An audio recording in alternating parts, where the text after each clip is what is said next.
Welcome everyone to our first speed dating. I'm delighted to introduce to you to our first topic. It's about climate-friendly product design for tour operators, and I'd like to introduce to you our first speaker, Svante Lenas. She's Managing Director, Projects and Cooperation at Futuris, and she will share with us some insights how tour operators can reduce the emission of their portfolio.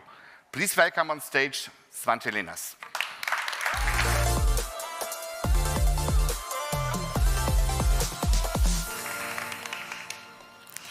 Yeah, thank you very much, Matthias. It's great to be here and be your first speed date for this session.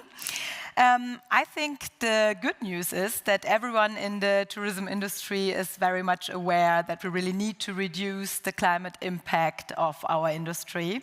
But what's often still missing is the practical knowledge of how to reduce the emissions in the companies, in the daily jobs, when you're working in a tourism company.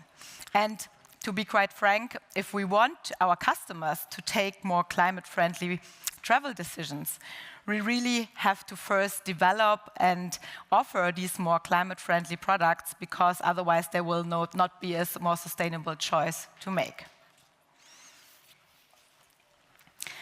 Honestly, this task, it can feel pretty overwhelming for tour operator employees, especially for product managers who have tight schedules and financial KPIs to meet. If you put yourself in the position of a product manager in a tour operator presented with the task of reducing the climate impact of the offered trips, there will be a lot of questions. How many emissions are actually caused by the trips we are selling, especially in my department? Which of these products actually have the biggest climate impact? So where do I prioritize? And if I know the biggest emission drivers, how can I really develop those products more climate friendly?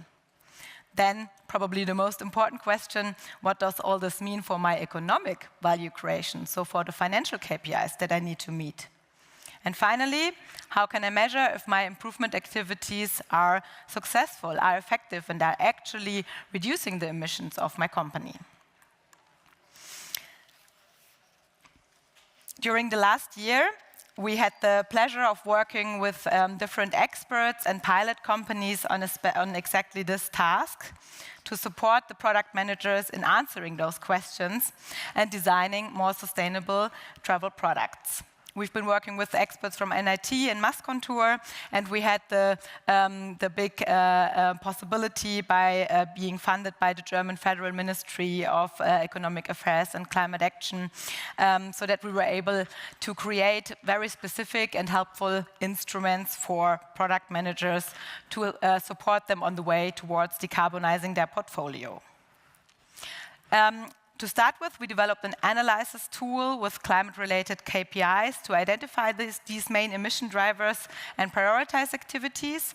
And secondly, so that product managers really know what they can do on a practical side to reduce the emissions, we also developed a comprehensive e-learning with helpful checklists and good practices from the industry.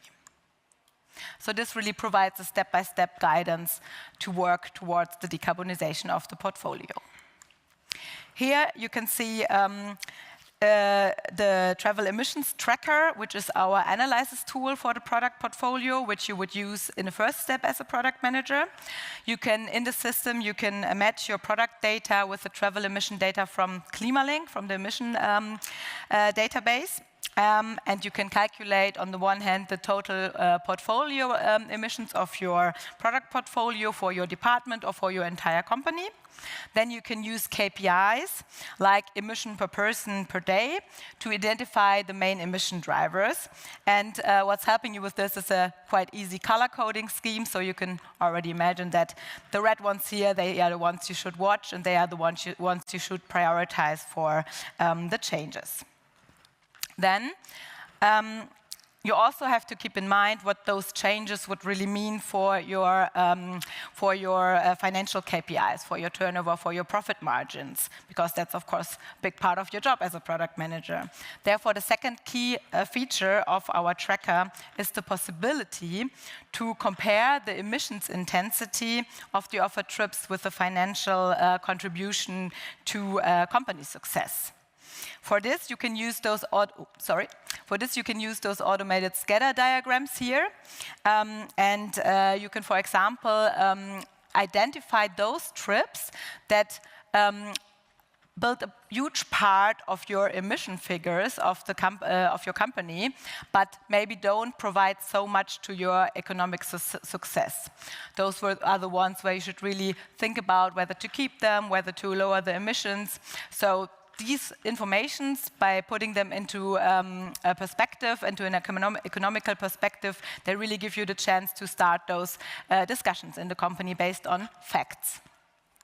Then in the second step, you can use the e-learning to gain practical knowledge, to know what you can really do to change the products you are selling for them to become more climate friendly. In the first module of the course, you get a general introduction into climate protection and the relationship to tourism. And in the second and third module, it's really all about practical hands-on knowledge, what you can do to decarbonize your products. The second module is all about destination selection and arrival and departure, and the third is then all about accommodation and in-destination mobility. And the fourth module finally gives you really a step-by-step guidance on how to analyze first your products and then improve them. Here, I brought you some examples from the e-learning today so that you can get a better impression. In all of the modules, there always is a mixture of those facts presentations in a very vivid way, like you can see here for the different emissions for transport options that you can pick. And also there are always interactive elements so that participants can always test their newly applied knowledge in practical examples. Yeah, so we are very happy to provide this comprehensive toolkit to the industry, which really enables product managers to measure and analyze the emissions of their portfolios on the one hand, then set emission reduction targets and define those decarbonization pathways for the product portfolios, identify and implement the potential reduction measures, and finally, of course, also track those improvements that you're making. And last but not least, you can, of course, also use those figures for your Scope 3 emissions reporting, which might also help. The toolkit is now available free of charge from the Futurist Knowledge Hub on our website, and we are really keen to invite all of you to look at it, try it out, tell your colleagues, and become game changers for climate action in your company. Thank you very much.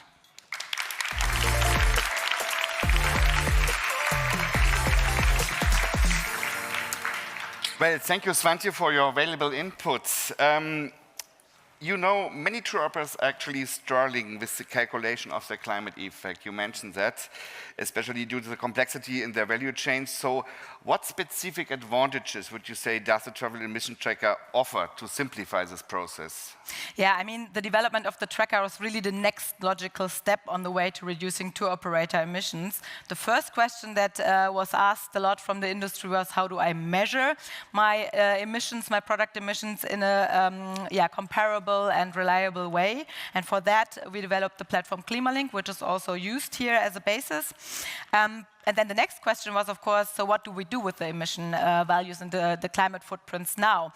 Do we just inform our customers and let them take the maybe uncomfortable decisions, or do we actually use it to create more climate-friendly products? And luckily, the Futurist members were really, really keen to also do the second, to really take on the responsibility and implement the direct climate action.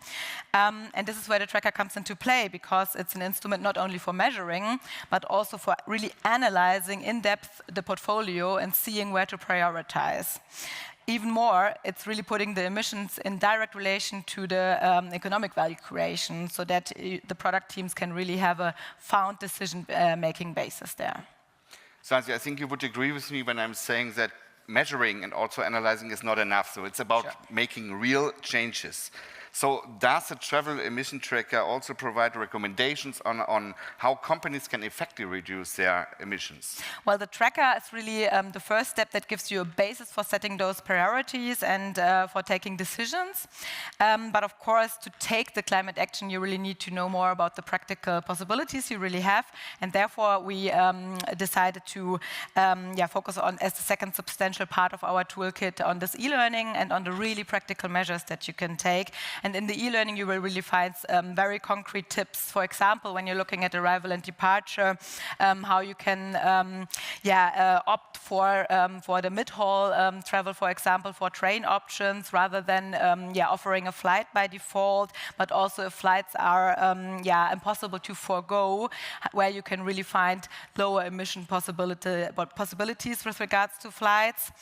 Or, for example, if you look at the accommodation element, you can, of course, include preferring partners that have a sustainability certification that has a specific focus on climate action, or you can really ask your hotel partners whether they implemented measures like solar panels to generate their own regenerative energy. So there are a lot of measures, really concrete hands-on measures in the e-learning, which we are very glad to provide this vast hands-on knowledge to the industry. And we are sure that not every tip will be something for every company. So it's really about selecting the ones that are relevant for your tour operator, depending on your size, depending on your target customers. But we are happy that our pilot companies, they agreed with us that there's really something in it for all of the companies. And so please do try it out and take your own impression. We would really love that. Great, Svante. Thank you so much. Thank you, Matthias. Thank you. And now I have the honor to hand over to our next moderator for the next session, Hilary Randall, partner of Thinking Hospitality. And it's about cool cities. Thank you.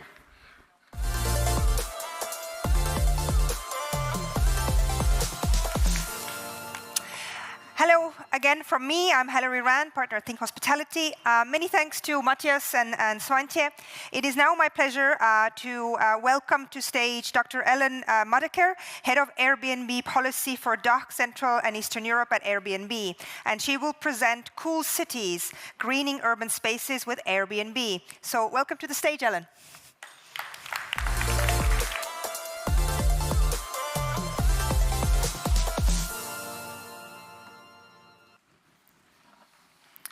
Good afternoon, ladies and gentlemen. It's a pleasure to be here. Welcome to the talk on cool cities. I'm waiting for my presentation to come up. There it is, cool cities. Ladies and gentlemen, we're all feeling the effects of climate change. The urban heat island effect has been researched, documented and described pretty well in recent months and years. Cities face particular challenges. They have a large CO2 footprint, and they heat up considerably in summer. And as a society, we have to ask ourselves, how do we want to cool them down? What are possible solutions? And at Airbnb, we do care about cities. First of all, because cities are places that many hosts call home.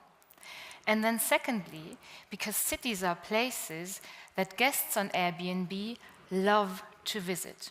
We think that cities continue to be magnets for visitors. So we knew we wanted to do something to help cities become greener and support them in becoming even more climate resilient. But to be very honest, we had no idea how to do this. We're a tech and a tourism company after all. We are not experts in greening spaces. So we looked for partners, and we found them. We found Die Grüne Stadt, the Green City, in German, a non-profit foundation that brings together experts in urban greening. and we found Lorenz von Ehren, a traditional tree nursery based in Hamburg. We looked for a city to pilot our project, and we found beautiful Hamburg. Why Hamburg? So first of all, Hamburg has a reputation as one of the top 10 greenest cities in Europe. And then there is an ongoing collaboration between Airbnb and the city of Hamburg, which started early. Back in 2018, Hamburg started to moderately regulate short-term rentals as the first city in Germany actually introduced a digital user-friendly registration system for hosts. And we supported this from the start as a platform. And then, as many of you might know, that Hamburg has a remarkably engaged civil society, and we have a super engaged host community in Hamburg. And together with our partners, we organized Coole Orte für Hamburg, an urban greening competition, to find the perfect project, a cool place, a climate-friendly, innovative greening project in Hamburg. And we decided on a couple of criteria for applications. First of all, we looked for a public place, accessible for the community, for the citizens of Hamburg, in the city center, a project that can still launch this year, so we can actually see it, touch it, feel it, and a project that could be realized with our funding. With 250,000 euros that we promised to the winning project in Hamburg. So with all this, we launched our competition last year in November, and we were surprised actually, and also a bit proud that we went viral right away in Hamburg. Our call made it even to the info screens in the tube stations in Hamburg. Here you can see Jungfernstieg. And this is a picture from December 2024. We put together a jury of experts to make the project as democratic as possible. These experts included the inner city coordinator of Hamburg, someone from the Hamburg Authority for Environment and Climate, somebody from Hamburg Tourism, the Hamburg DMO, somebody from Futuris, just speaking here on stage, and of course a stakeholder from the Green City Foundation that helped us to set all this up, and somebody from the tree nursery. We received 13 strong applications. A jury meeting was held in February, and in a 4-hour session, these experts discussed feasibility, project briefs, finance, maintenance plans, and so on. And they identified a winner. And the award ceremony was held last week in Hamburg. Can you imagine a better place for an award ceremony? Here we are at the greenhouse of the tree nursery in Hamburg, Lorenz von Ehren. And the winner is this square here in Hamburg, Großneumarkt, and the dedicated team behind its greening initiative. On that team, there is the local neighborhood management, landscape architects, and the community. And the place you see here is an inner city square in Hamburg with lots of restaurants, a weekly market, and there are trees, as you can see, but people do miss more green, and they miss places to sit on them. So here we thought we can help.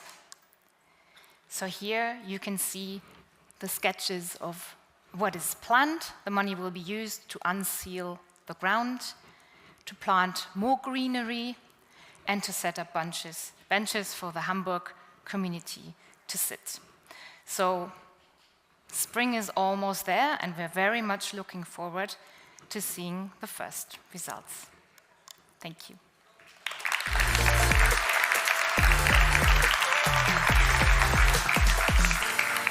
Thank you so much, Ellen, for this inspiring presentation. So let's dive into a few questions now.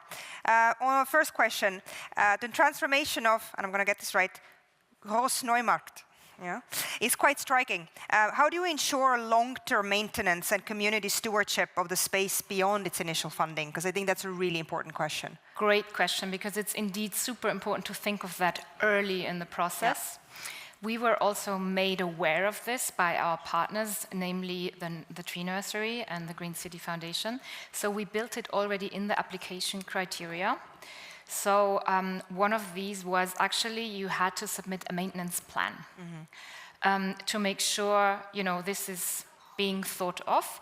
And Großneumarkt actually submitted a 4-year maintenance plan that very well explained how this square and the greenery is going to be taken care of in the coming 4 years. So 4 years was the timeline? 4. Gotcha, thank you.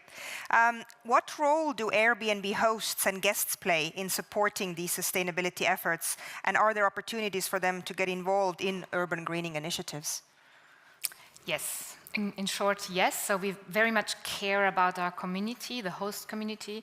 We're very community-driven. We learn a lot from them. We get a lot of feedback. We are in constant exchange. So for us, from the start, it was very important to involve them in the project. The community is organized in host clubs, and we have a strong host club in Hamburg. And the leader of this host club was involved from the start and active in the jury. And he gets the community together regularly, they communicate a lot, and we want to make sure that we involve them now going forward. We're thinking of, planting actions, events around the square where we can involve the community and the citizens that live in the neighborhood. Thank you, Ellen. And we are on to the last question. If city planners, policymakers, or tourism professionals in the audience want to collaborate on similar projects, what advice would you give them? So what we learned is there is no one-size-fits-all approach. You really have to dive in. You need the city on board early in the process, and you need them because they explain you things, how the city works, the neighborhood management, what places are suitable, and then also how to navigate the bureaucracy, because that's actually not that easy. So it's easy to announce things, but then the work really starts when you actually spend the money and try to get things right. So really build a network of diverse experts and make sure you get this expertise in. So expertise is the key, absolutely, and timing. So I think that's great. Thank you, Ellen. We're just 1 minute down, so thank you so much for a great presentation and insights. And I will now hand it over to the next moderator, Dr. Xavier Font. Thank you.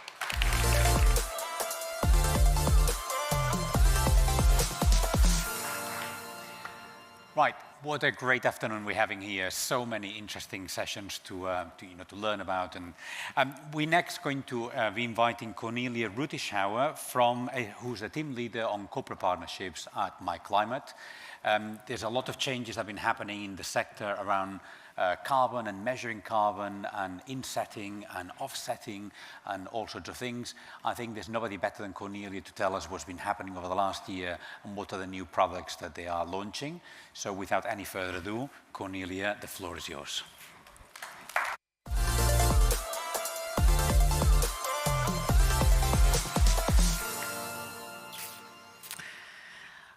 Thank you, Xavier, for this introduction and welcome to the stage. As a tourism enthusiast, I clearly see how tourism drives the beauty of our planet, but on the other side, it also contributes to its destruction. So that's the question I have for Xavier, but also for you in the audience. What if every trip helped to protect the future instead of harming it? And this is because the place where Cause We Care takes action. But let me first introduce my climate, who we are. We are a non-profit foundation based in Switzerland, founded in 2002. We have subsidiaries in Germany and Austria and focusing on climate protection. Our aim, avoid carbon emissions, reduce, and take responsibility for our emissions. So let's have a look on our program, 'Cause We Care. A program, by the way, what we have built or what have the foundation based on our experience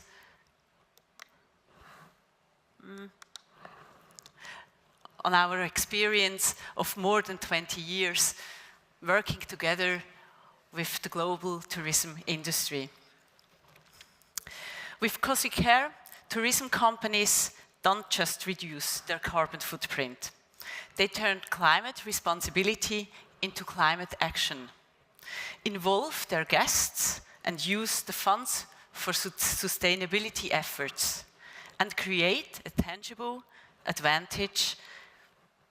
And in short, 'Cause We Care makes climate action simple, financially viable, and impactful. So, how does it work? 'Cause We Care underlines a simple yet impactful mechanism. Most important, the guest gets the decision while booking an overnight stay to make a climate contribution by a small amount. With this small amount, when he decides, I want to give this small amount, he makes this mechanism active. And the company then matches this contribution, assuring that the company will invest in the same amount into sustainability. So then, in this fund, in this example, we have €4. This fund will then get divided. 25% goes in a climate protection project. This is to take responsibility for the unavoidable emission and to create an immediate impact. The other 75%, they go directly into the fund or into sustainable actions of the company itself. To move forward, for example, with renewable energy, e-mobility solutions, or organic food offerings. The result? A win-win-win.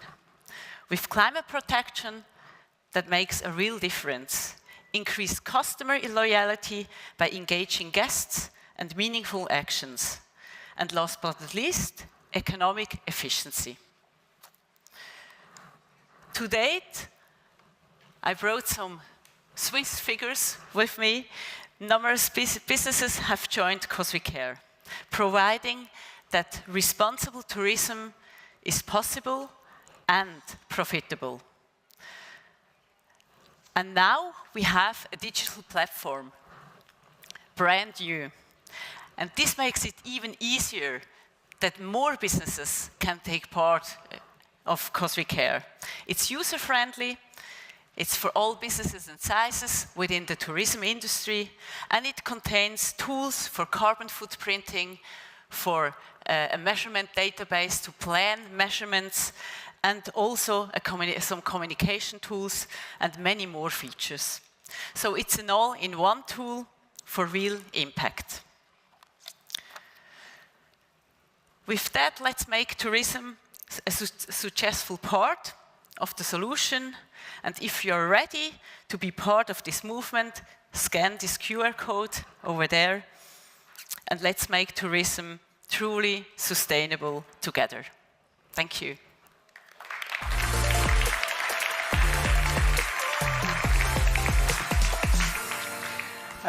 Cornelia, thanks for that. The first time you told me about this, I was thinking, this is great, right? I mean, why would any hotel not be interested in this? You facilitate the system, half the money's for them, half the money goes to you guys. There's no commitment. It's not like you're adding it to the price, so people can make a choice. So my feeling was, surely every hotel in Switzerland is now a member. Not yet, but they will come to that. But first of all, sustainability needs to be recognized as a success factor first. And many hotels hesitate to hesitate. So sometimes they fear that the guests resist. Others believe it's complicated and it needs some other efforts and it needs money. But when they have done the first step and understand that this could be a solution, it could be also it's also something that is not a burden, then the engagement comes clearly with it.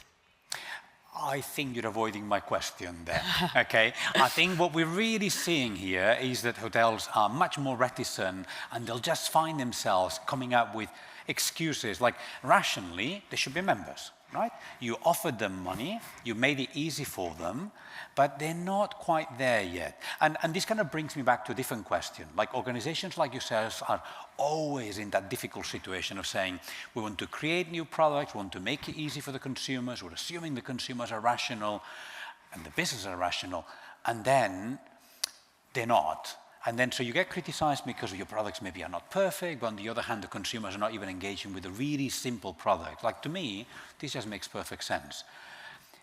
It's more a reflection, right? But how do you deal with that situation where you're always kind of getting criticism from every side?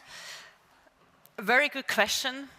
First of all, carbon protection project compared to all other solutions is the only solution which creates immediate impact. Of course, we have to avoid carbon emissions. We have to reduce our carbon footprint. But for that, we take time. We need time for that to implement measures. So, with the carbon protection project, you have an immediate solution. But of course, you have right. Not all carbon protection projects are equal, and the market needs stronger regulation. And that's why My Climate always foster and has always been committed to the highest quality to the highest quality standards, and also doing an own due diligence process. But still, as you maybe have read, we advocate for more transparency and also more credibility. And Eoghan said, all those projects, they are already heavily controlled. But sure, there is in every project there is some room for improvement, and that's the reason why we really move forward into more quality and so on. That's life, isn't it? That's how it is, you know, all continuous improvement. And you have been one of those organizations that have been promoting the ADOMO legislation, which is why you're very welcomed here. But can I also say, before we had the language of climate neutrality, and of course now we know that neutrality is not something we can talk about, or being net zero company, and now we just talked about climate protection, but the product hasn't changed. Is this not just old wine in new bottles? The language has evolved, but for a good reason. Climate neutrality gives a wrong impression. The reality, climate action is about avoiding, reducing, and taking responsibility for carbon emissions. And this doesn't need a claim or a label, because it's not a question of a balance sheet. It's an important part of immediate impact and climate action. So that's why we shift the language, and this shift reflects actually a stronger commitment in meaningful climate action. Thank you very much, Cornelia. We could spend much longer talking about these things in here, but we're coming to the end. Thanks for your time. And what we'll do now is we'll hand over to the next moderator, which is Willy Legrand.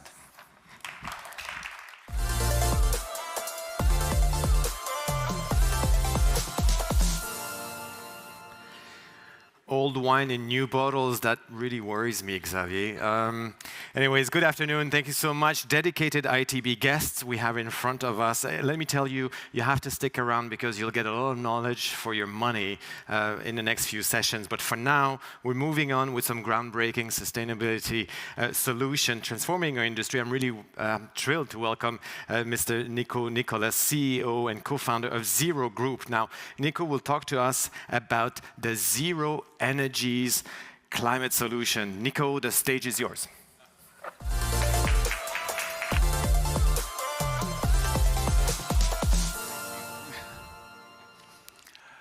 Good afternoon, I'm Nico, and as Willie just said, I'm the co-founder of Zero Group. And I'm going to take you through a little presentation to introduce what we're doing as the first end-to-end solution from Zero 360, which is our corporate travel measurement system for corporates. So we do over 1,000 corporates. That's directly connected into systems so we can pick up travel data and give carbon reporting. Trees for Travel is where we started by planting trees and backing them up with carbon credits. And then we also have Trees for Events. But we wanted to take things further. And we have heard so many people saying, sustainability, you've got to pay money for it, you've got to pay money, we're asking you for this, we're asking you for that.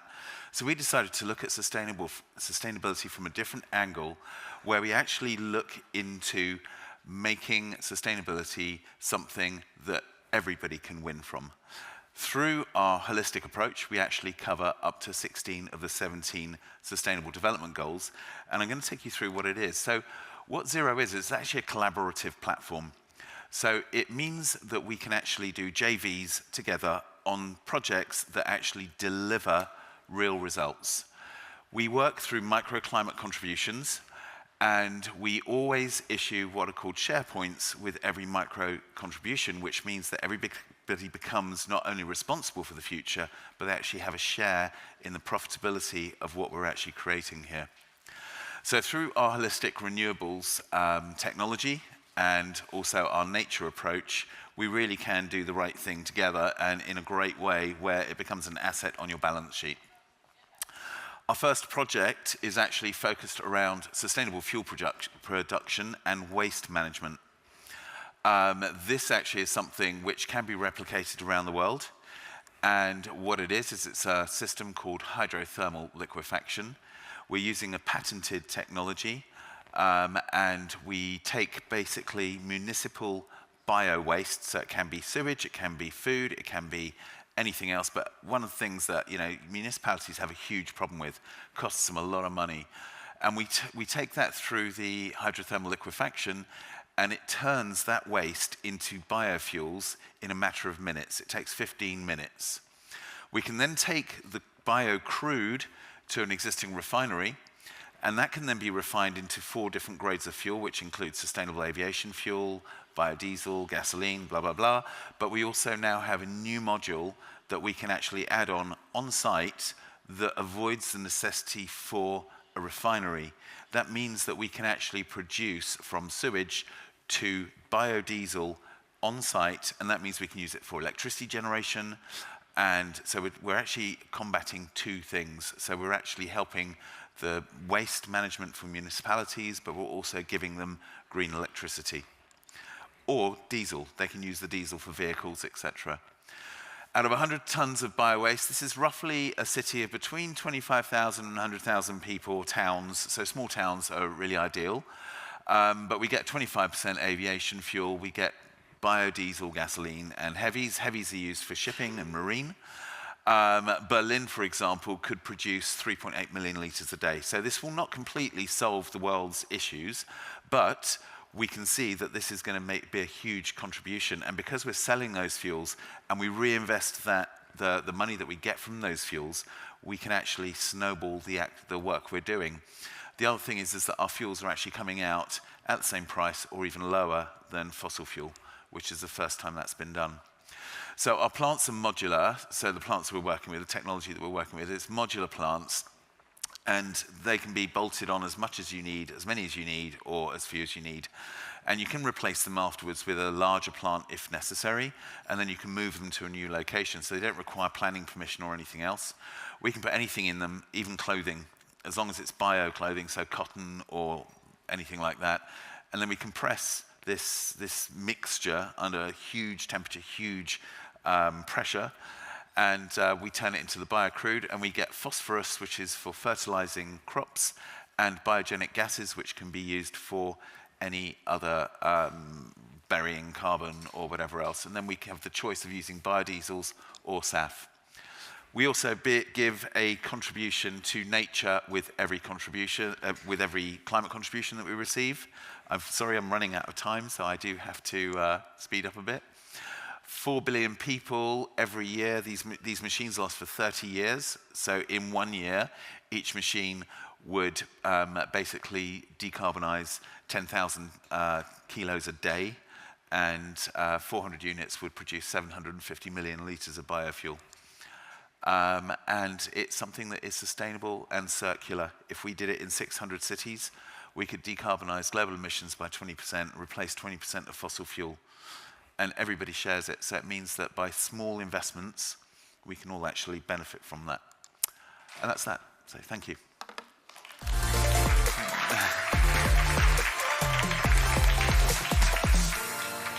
It's great. Thank you so much. Thank you so much. Let's go through a few questions. So the potential is amazing. You've just seen on the last slide, or second to last slide, we're talking about a reduction, a potential reduction of 20%. Yep. Of global greenhouse gas. We've heard this morning tourism at 8.8%, yeah. The whole industry. So it's a big lever. It seems to me like it's one of those major levers to pull. You've mentioned 600 cities as well. So I'm just curious, I'm trying to get my head around the tech behind this, and I'm sure the audience is as well. Can you explain a little bit about the replicability, the scalability of this tech across different regions, across different infrastructure? Again, I'm not a waste management and municipal waste. I don't know so much how it works, but what are we talking about in terms of what's needed at the destination to make that happen? Well, first of all, it wasn't my expertise, waste management. Right, okay. We were very lucky to be introduced to this, and our background is all about sustainability. But one of the things that has always been a challenge for me has been turning it from being something that we're asking people for into a shared profit center asset. So with the 600 cities that you've mentioned, these are cities with over 1 million people. If we put these plants onto those cities, we can produce roughly 20% of the fuel that is required globally through actually getting rid of their waste. So you've got such a huge benefit by doing this to every single corner of the world. I mean, you don't need to have those cities. We could go further. Towns, 25,000 people, towns. Okay, so what are the barriers that are possible that you'll be facing now? Are we talking about regulatory barriers? Are we talking about the infrastructure? Are there any barriers, and where are you with this project at this point? So we've got the first plant is owned by the manufacturer, which we're looking at investing into. And the barriers for setting these up, it's actually very simple, because when we put it into a sewage farm or wastewater works, it's actually considered as part of the pumping material. The machines are CE certified. All of the components are CE certified, so they're safe to be used. You don't need any special insurances. You can train local staff to run them. So there aren't really any barriers. I mean, it's just, the financial side is where we're hoping to get the collaboration of the industry to recognize that, by $1 a booking or something, or €1 a booking, they can actually, together, we can actually make it work. All right, so this was actually the segue I wanted to ask you in terms of the tourism sector, because the project seems to me very much about the local authorities to get them on board, but you're going a little bit further because you're asking a participation from the tourism industry. Yeah. Can you go through this a little bit more to explain how that works? Well, we go through what we call triple funding. So we ask for the local government to give 1/3 of the funding. We ask for VC capital to give 1/3 of the funding, and we want 1/3 of the funding to come from travel contributions. And we believe that because there are a lot of locations where you have a lot of tourism, over-tourism, okay, and people don't like it. The places are not built to handle the waste that we leave. So if we can actually clean up that waste and use it for something that's positive that actually even helps decarbonize, then tourism should really contribute. And it also gives a really good message. It sort of like says, we've come to your island, or we've come to your city, and look what we've done. And so hopefully people will be more welcomed. Yeah. Do you see a potential not competition, collaboration with My Climate we've just seen? I don't know. I mean, I've never had that conversation with My Climate. I mean, I guess we probably would be competition. This is speed dating. We just happen to be the two of us on stage. But I mean, Cornelia was just saying maybe after We this. should come back up. Yeah. What's sort of when we think about the hospitality sector, but the tourism sector, we often think in terms of renewable energy. I don't know, photovoltaic panels, solar water heaters on top of the buildings, etc. So that type of energy, perhaps windmill in the park. How does that? What's the difference between those type of technology and yours? Are we competing here, or are we just trying to do a full transition using everything we can? Well, first of all, solar and wind don't deal with waste. Right. Okay, so they're not actually sorting that part out of it. Yep. The other thing is that, I don't know if you noticed, but if you're running your house off of solar panels every day for roughly 12 hours, okay, you won't have any power unless you've got batteries. Same thing with wind. This runs 24 hours a day, 365 days a year. All right. So convincing enough. Thank you so much. This was Nicolas. Thank you so much, Zero Group. Thank you so much. It's great to have you. So that concludes the speed dating sessions, but those guests are going to be around here. Thank you so much, Nico, and to everyone for that speed dating session. It's the first time we do this at ITB, and it's a good way to figure out whether this works. But I'd like to pass on, and again, great session coming up, so don't go away. I'd like to pass on back to Katie. Katie, the floor is yours. Thanks very much.